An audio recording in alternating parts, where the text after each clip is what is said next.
Ukraine is set to make one of the biggest military purchases in its history. President Zelensky says the country will order 100 French Rafale fighter jets. He announced this during his visit to Paris, right after signing a major new defense pact with Emmanuel Macron. And the scale of this deal is huge. Rafale jets are France's top multi-role fighters, and Paris will also provide Ukraine with the SAM-T air defense systems, one of the few in the world capable of shooting down ballistic missiles at the level of the US Patriot. For now, officials are still deciding how many jets France can hand over from its own reserves and how many will be produced specifically for Ukraine. French military sources say at least part of the first batch could come straight from France's strategic stockpile. The catch is timing. Even with France ramping up production, Rafales aren't made overnight. From the moment France gives the green light, delivery usually takes up to 3 years, simply because of how complex the manufacturing cycle is. But this is not a one-off purchase. French media says both countries are working on a long-term 10-year aviation partnership, essentially a roadmap for building Ukraine's future air force. Russia launched another night of deadly attacks across Ukraine, killing 3 people and injuring at least 12. In Balaklia, Kharkiv region, Russian missiles hit residential high-rise buildings and nearby parked cars. Local authorities say 3 people were killed, and among the 11 injured were 4 teenage girls. Further south, the Odessa region came under a massive drone assault. Strike drones targeted energy and port infrastructure, sparking fires and damaging several civilian vessels. 1 person was injured. Ukraine's Air Force reports Russia launched 2 Iskander ballistic missiles and a total of 128 strike and decoy drones overnight. Air defenses shot down or jammed 91 of them, but 32 reached their targets. These latest attacks come as Russia intensifies pressure on Ukrainian cities and critical infrastructure ahead of winter. A significant development in Ukraine's defense sector this week. Firepoint, the company behind the long-range FP5 Flamingo cruise missile, has announced that former U.S. Secretary of State Mike Pompeo has joined its new advisory board. The move comes as the company positions itself as an emerging international player, expanding production and opening a new facility in Denmark.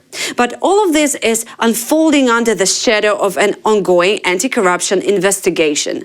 Ukraine's watchdogs are examining whether Firepoint inflated prices or benefited from a de facto monopoly on the deep strike drones and missiles. They're also looking into alleged links between the company and Timur Mindic, who is implicated in a wider corruption scandal. Firepoint's leadership insists they have nothing to hide. They say they are fully cooperating with investigators, have provided all requested documents, and have commissioned an independent international audit of their contracts and production costs. Meanwhile, demand of the FP5 missile continues to grow. The system has been used to strike targets in Crimea and inside Russia, and one of the latest missiles was funded entirely by a Czech crowdfunding campaign. They raised €500,000 in just 2 days. So Ukraine's defense industry is now in a complex moment. Rapid technological growth and international recognition, but also intense scrutiny at home. And Pompeo's decision to join the company sends a clear signal that Western officials are watching this sector closely and may see it as a part of Ukraine's long-term security future. We decided that since we are growing into a big international company, we have to ensure we are following the clearest and the best corporate standards. That's why we decided to form an advisory board, and we are very honored for Mike Pompeo to be the first one to join our advisory board since November 12th. According to a new assessment by the European Commission, Ukraine will need more than €71 billion in financing in 2026, and most of that money will be required for military needs. The figures come from an options paper prepared for EU leaders ahead of their summit. The European Council asked the Commission to outline possible ways to fund Ukraine in a 2 years, including whether frozen Russian assets could be used as the basis for reparation-style loans, as well as alternative support mechanism for the next 2 years. The document shared with the EU member states by Ursula von der Leyen estimates that 70 billion euros will be needed next year, of which 51 billion would go to Ukraine's defense. And that projection assumes the war ends sometimes in 2026. This comes on top of nearly 6 billion euros of the Commission recently allocated to Ukraine through the ERA loan mechanism and the Ukraine facility. The new assessment makes one thing clear: Ukraine's financing needs will grow, not shrink, in 2026, and Brussels is preparing for that reality now. Poland is investigating what Prime Minister Donald Tusk calls an unprecedented act of sabotage after an explosion damaged a major railway line leading into Warsaw on Sunday. According to authorities, the blast hit the Warsaw-Lublin route near the village of Mika, about 100 kilometers southeast of the capital. A passenger train was approaching the area at that time.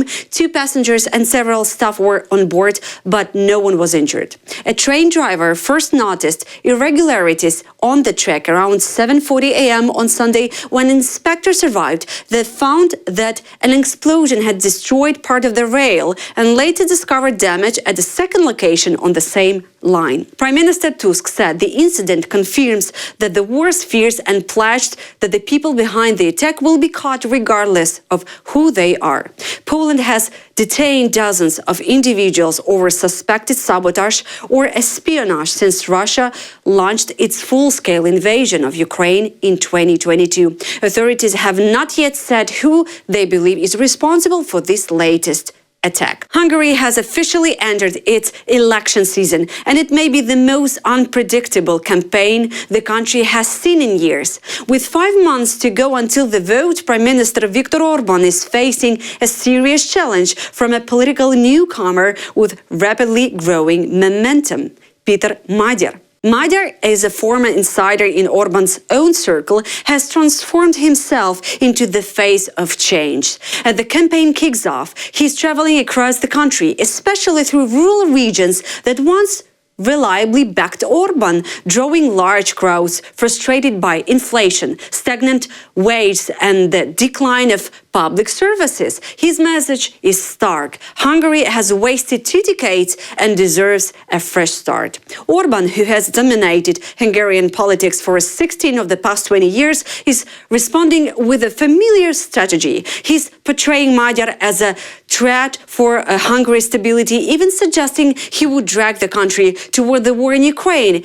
Accusations Magyar firmly denies, saying Orbán is ruling through fear. Analysts point out that the campaign won't be fought on equal terms. Hungary's media environment remains overwhelming pro-government, and international observers have repeatedly described the Hungarian election as free but not fair. Still, most polls now show Magyar Tisza party had a scenario unimaginable just months ago. At campaign events like one this week in a town of only a few thousand people, residents complained about low pensions and rising living costs, calling openly for a change of leadership. Magyar describes the campaign as a David and Goliath fight, insisting his movement welcomes liberals, centrists, conservatives, anyone who wants a more honest and functional Hungary.